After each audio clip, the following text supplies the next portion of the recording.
तो चलिए आज बात करते हैं शक्ति के 48 नियम की। ये कोई मामूली किताब नहीं है। आज हम इसके पहले 16 नियमों में से कुछ सबसे दमदार नियमों को समझने की कोशिश करेंगे। एक ऐसे खेल की झलक जिसके बारे में शायद ही कोई खुलकर बात करता हो। कभी सोचा है कि कुछ लोग इतनी आसानी से टॉप पर कैसे पहुंच जाते हैं? क्या ये सिर्फ कड़ी मेहनत है? शायद नहीं।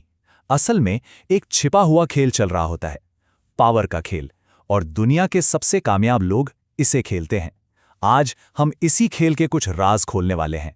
देखिए, जो भी मोटिवेशनल किताबों में पढ़ा है उसे थोड़ी देर के लिए भूल जाइए। ये किताब ये कुछ और ही है। ये एक तरह की स्ट्रैटेजी गाइड है जिसे इतिहास के सबसे ताकतवर लोगों ने इस्तेमाल किया है और आज भी करते हैं। हाँ, ये नियम थोड़े कंट्रोवर्शियल हैं। कुछ लोग इन्हें मैनिपुलेटिव भी कहते हैं, और सच कहूं तो ये वो बातें हैं जिनके बारे में कोई ऊंची आवाज में बात नहीं करना चाहता। तो शुरुआत करते हैं पहले बड़े नियम से, दूसरों को मैनेज करना। पावर का पूरा खेल असल में आपके आसपास के लोगों के साथ आपके रिश्तों को संभालने से ही शुरू होता है। चलिए देखते हैं कि ये कैसे काम करता है। पहला नियम है, अपने मास्टर से कभी आगे मत निकलो। सुनने में कितना सीधा साधा लगता है ना? पर इसका असली मतलब है, अपने बॉस को कभी भी इनसिक्योर महसूस मत कराओ। देखिए, किसी भी बॉस को ये पसंद नहीं आता कि उनका कोई सबॉर्डिनेट उनसे बेहतर लगने लगे। ये सब ईगो और स्टेटस का खेल है, और अगर इसमें सावधानी नहीं बरती तो ये बहुत भारी पड़ सकता है। तो सवाल ये है कि इस नियम को निभाएं कैसे? इसका सबसे बेहतरीन उदाहरण है विराट कोहली। जब 2014 में उन्हें कैप्टेंसी मिली तो उन्होंने ये पक्का किया कि वो MS धोनी से सलाह लेते रहें। उन्होंने ये साफ कर दिया कि वो अब भी अपने सीनियर की इज्जत करते हैं। ये एक मास्टर क्लास था कि कैसे लाइमलाइट अपने ऊपर लिए बिना लीड किया जाए। बहुत ही स्मार्ट पावर मूव था ये। अब आते हैं एक ऐसे नियम पर जो सुनने में थोड़ा कड़वा लग सकता है। दोस्तों पर कभी भी बहुत ज्यादा भरोसा मत करो। देखिए, जैसे ही पैसा और पावर बीच में आते हैं ना, दोस्ती में दरार पड़ते देर नहीं लगती, और आंख बंद करके भरोसा करना आपको बहुत कमजोर बना सकता है। जरा इन सिचुएशंस के बारे में सोचिए।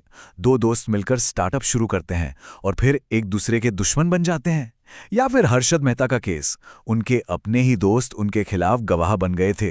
तो सबक क्या है? सिंपल, हर चीज लिखित में रखो और जलन से बचकर रहो, भले ही वो आपके कितने ही करीबी क्यों ना हो। चलिए अब बात करते हैं अगले अहम पहलू की, अपनी इमेज बनाना।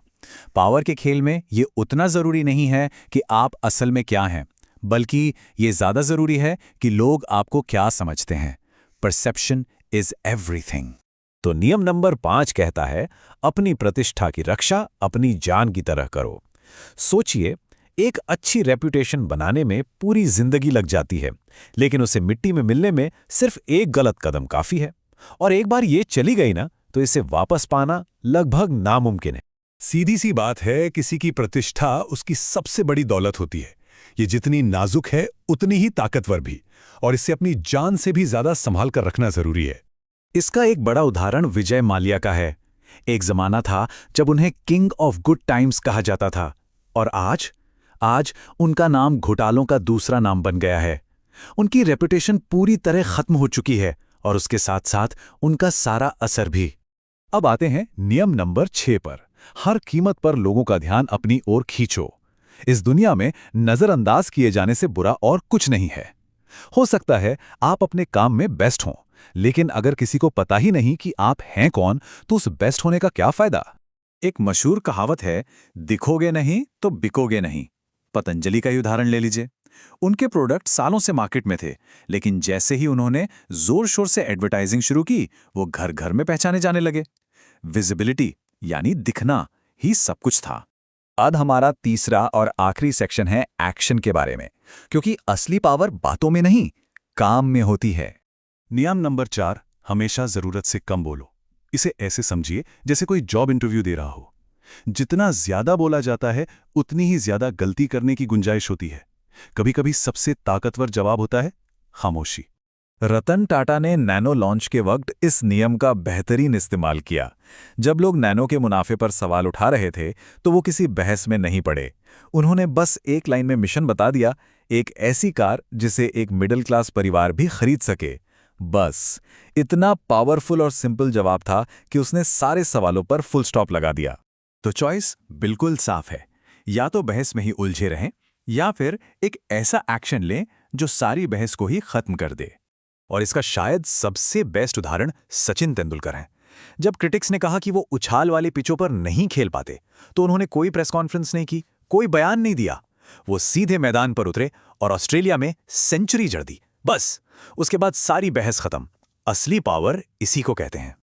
तो अब जब हम इसे समेट रहे हैं, चलिए इन सारे नियमों के पीछे की जो कोर स्ट्रेटजीज हैं उन पर एक नजर डालते हैं। तो कुल मिला के ये 3 चीजों पर आके टिकता है। पहला, अपने आसपास के लोगों की साइकोलॉजी को समझना। दूसरा, अपनी रेपुटेशन को बहुत ध्यान से बनाना और कंट्रोल करना। और तीसरा, हमेशा अपने काम को अपनी बातों से ज्यादा बोलने देना। और इसी के साथ एक आखिरी सवाल। इन नियमों को जानना यकीनन एक बड़ी ताकत है, लेकिन असली सवाल यह है कि क्या इन्हें हमेशा इस्तेमाल करना सही है? ये वो सवाल है जिसका जवाब हर किसी को खुद ही ढूंढना होगा।